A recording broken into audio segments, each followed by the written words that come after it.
नमस्कार, झारखंड समाचार में आप सबका स्वागत है। आइए जानते हैं झारखंड की तमाम छोटी बड़ी खबरों को। इससे पहले चैनल को सब्सक्राइब नहीं किया है तो प्लीज चैनल को सब्सक्राइब कर बेल आइकन को प्रेस कर दीजिए ताकि खबरों का अपडेट आपको मिलता रहे।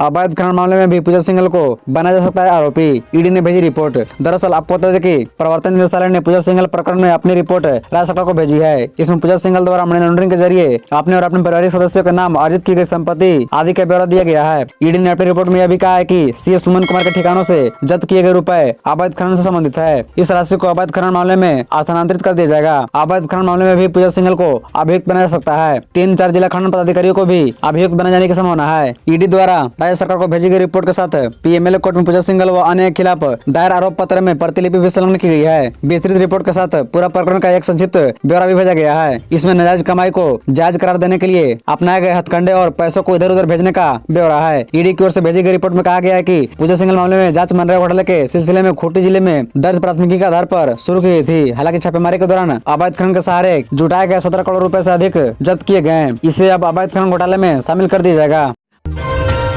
एमपी एमएलए कोर्ट से कांग्रेस नेता बंधु तिर्की को मिली राहत, इस मामले में किया बरी। दरअसल आपको बता दें कि एमपी एमएलए कोर्ट के विशेष न्यायिक दंडाधिकारी अनामिका किस्कू की अदालत ने आरोपी पूर्व विधायक बंधु तिर्की, वासवी कीड़ो समेत 6 लोगों को पर्याप्त साक्ष्य के अभाव में बरी कर दिया है। यह सभी 7 साल पुराना एचईसी क्षेत्र के कोटे गाँव में प्रस्तावित विधानसभा भवन निर्माण क्षेत्र में हल चलाने, सरकारी कार्य में बाधा पहुँचाने समेत अन्य मामलों में आरोपी थे। घटना को लेकर प्रशासन की ओर से 12 जुलाई 2015 को नगड़ी थाना में नामित प्राथमिकी दर्ज कराई गई थी। सुनवाई के दौरान अभियोजन पक्ष के गवाहों ने घटना का समर्थन नहीं किया। इन गवाहों में 4 गवाह लोक सेवक थे, जिसने बंधु तिर्की और वासवी कीड़ो को पहचानने से इनकार किया था, जिसका लाभ आरोपियों को मिला। अदालत ने बंधु तिर्की, समाज सेवी वासवी कीड़ो, राहुल राव, मनोज राव, बिमल मली एवं कृष्ण राव को बरी किया। इन्होंने जमीन पर धारा 144 लगने के बावजूद जबरन हल चलाने, पुलिस को रोकने पर भी नहीं मानने, पुलिस को सरकारी काम में बाधा पहुंचाने का आरोप था। इन लोगों ने विस्थापित के साथ खेतों में हल बैल चलाकर बिचड़ा लगाया था।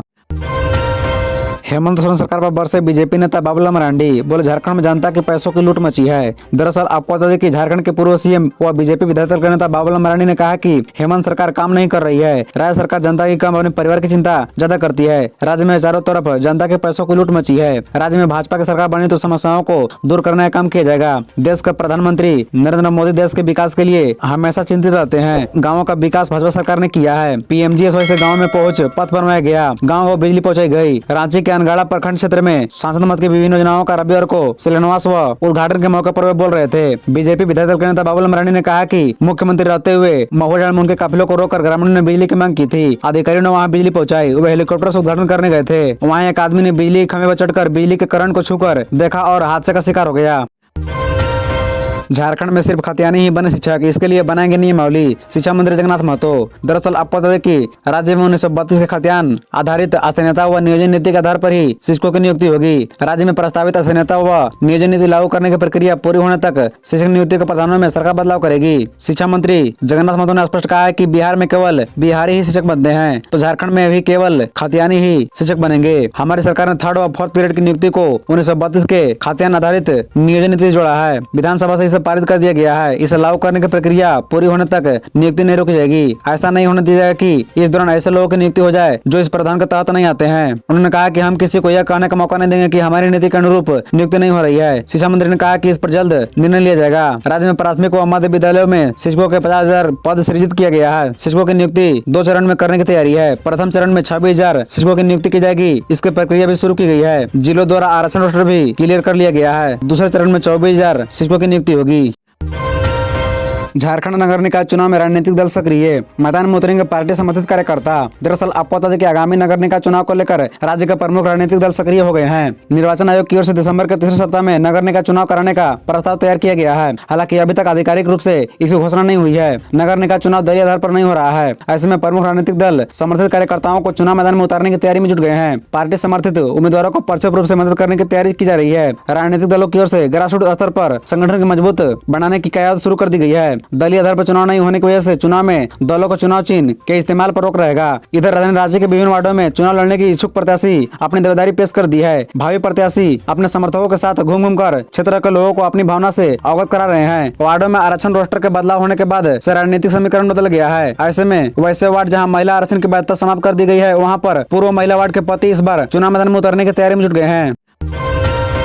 झारखंड में गंभीर बिजली संकट, 6 से 12 घंटे हो रही कटौती। दरअसल आपको बता दें कि झारखंड में बिजली संकट गहराता जा रहा है। 15 अक्टूबर के बाद से ही राज्य भर में खासकर पीक ओवर में लगातार 500 मेगावाट की लोड शेडिंग की जा रही है। नतीजतन पहले यहाँ 2 से 3 घंटे बिजली कटती थी, अब वह बढ़कर 6 घंटे हो गई है। स्थिति यह है कि सुबह 5 बजे से 10 बजे के बीच 3-4 घंटे और शाम 5 बजे से 10 बजे के बीच 3-4 घंटे बिजली कट रही है। राज्य के ग्रामीण हिस्सों में स्थिति और खराब है, वहाँ 10 से 12 घंटे तक बिजली कटौती हो रही है। राज्य को फिलहाल TBBNL से 360 मेगावाट, NTPC से 500 मेगावाट, इंग्लैंड से 50 मेगावाट समेत अन्य स्रोतों से कुल मिलाकर 1200 से 1400 मेगावाट बिजली मिलती है, जबकि शाम के समय में बिजली की मांग बढ़कर 1700 मेगावाट से 1800 मेगावाट पहुंच जाती है। अतिरिक्त बिजली की आपूर्ति JBBNL पावर एक्सचेंज के जरिए करता है। चूंकि अभी पावर एक्सचेंज की बिजली खरीदने पर रोक लगी हुई है, ऐसे में 500 मेगावाट लोड शेडिंग करनी पड़ रही है। उधर DVC कमांड एरिया में भी बिजली कटौती कर 400 मेगावाट ही बिजली दी जा रही है। वहीं धनबाद, बोकारो, गिरिडीह, हजारीबाग, चतरा, रामगढ़ में लोड शेडिंग शुरू हो गया है।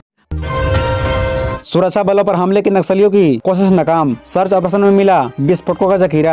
दरअसल आपको बता दें झारखंड के सुदूरवर्ती गढ़वा जिले में नक्सलियों के खिलाफ ऑपरेशन के दौरान सुरक्षा बलों और पुलिस की टीम को बड़ी सफलता मिली है। बूढ़ा पहाड़ पर चलाए गए एंटी नक्सल ऑपरेशन के दौरान सुरक्षा बलों को विस्फोटकों का जखीरा मिला है। नक्सलियों ने ये विस्फोटक सुरक्षा बलों को नुकसान पहुंचाने के इरादे से जंगलों में छिपा कर रखे थे। बता दें गढ़वा जिले के बड़गढ़ प्रखंड में लगे बूढ़ा पहाड़ पर नक्सली विरोधी अभियान के दौरान शनिवार को पुलिस को यह बड़ी सफलता हाथ लगी। CRPF एवं स्थानीय पुलिस ने संयुक्त सर्च अभियान चलाया। इसी दौरान इन्हें यह भारी मात्रा में गोला बारूद, IED बम एवं टिफिन बम सहित अन्य सामग्रियां मिली। जो सामान बरामद हुए उसमें 120 पीस टिफिन बम, विभिन्न मारक क्षमता के 4 piece IED bomb, 1 piece wireless set, 1 piece FM radio, cordex wire, 1 piece switch और पंचायत चुनाव को बहिष्कार से संबंधित मवादी पोस्टर एवं लाल बैनर आदि शामिल है। खबरों से जुड़े रहने के लिए चैनल को सब्सक्राइब, वीडियो को लाइक एवं एक दूसरे से शेयर जरूर करें। धन्यवाद।